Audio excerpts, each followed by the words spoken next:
محترم حضرات و حاضرین، بھائیو بزرگوں، السلام علیکم ورحمۃ اللہ وبرکاتہ۔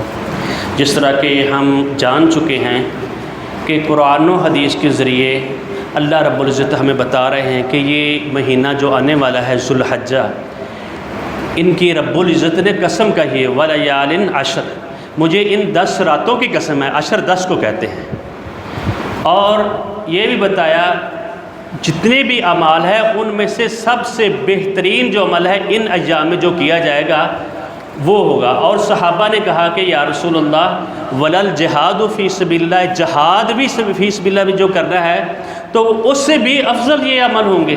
نبی اکرم صلی اللہ علیہ وآلہ وسلم نے فرمایا وَلَا الْجِهَادُ فِي سَبِيلِ اللَّهِ، جہاد کرنا بھی سے بھی یہ اس میں اعمال کیے جائیں، زکوٰۃ، خیرات، اچھے جتنے بھی کام کیے جائیں گے، اور وہ اس سے افضل ہے اللہ کہ آدمی اپنی جان اور مال کے ساتھ جہاد میں جائے اور واپس پلٹ کر نہ آئے، شہید ہو کر آئے، اور اس کا جو مال ہے وہ بھی مجاہدین کے کام آئے۔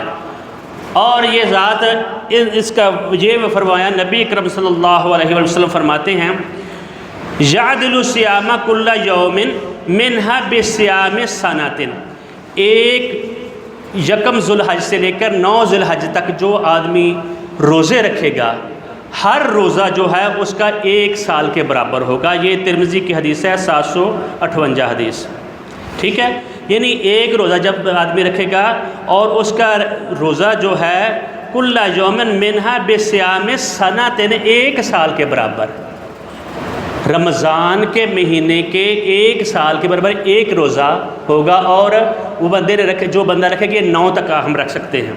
اور ساتھ یہ فرمایا وَقِيَامُ لَيْلَةٍ مِّنْهَا بِقِيَامِ لَيْلَةِ الْقَدْرِ، اس کی جو اس ایام جو ہے جو ذو الحجہ کے ایام ہیں، ان کی راتوں کو کھڑا ہونا، عبادت کرنا جو ہے بِقِيَامِ لَيْلَةِ الْقَدْرِ، لیلۃ القدر کے برابر ہے۔ ان کی فضیلت اتنی ہے، اگرچہ رمضان المبارک کا جو مہینہ ہے وہ سردار مہینوں میں سے ہے، اور اس کی فضیلت اور عظمت کے لحاظ سے اس میں جو اعمال ہم کریں گے، نوافل کے لحاظ سے، اخراجات کے لحاظ سے، یتیموں بلائیوں کا کوئی بھی ہم جو بھی کام کریں گے، ان کی فضیلت اور درجہ بہت زیادہ بلند ہے۔ بارک اللہ لی ولکم ولسائر المسلمین۔ اور یہ ساتھ فرمایا جس شخص نے بھی ارادہ ہو اس کا قربانی کرنے کا، اور قربانی کرنے کا جب چاند دیکھے وہ اپنے بال اور اپنے ناخن نہ ترشوائے، قربانی کرنے کے بعد وہ کرے گا تو اس کو بھی قربانی کا ثواب ملے گا۔ یہ نبی اکرم صلی اللہ علیہ وآلہ وسلم نے فرمایا۔ وما علینا الا البلاغ المبین۔ السلام علیکم ورحمۃ اللہ۔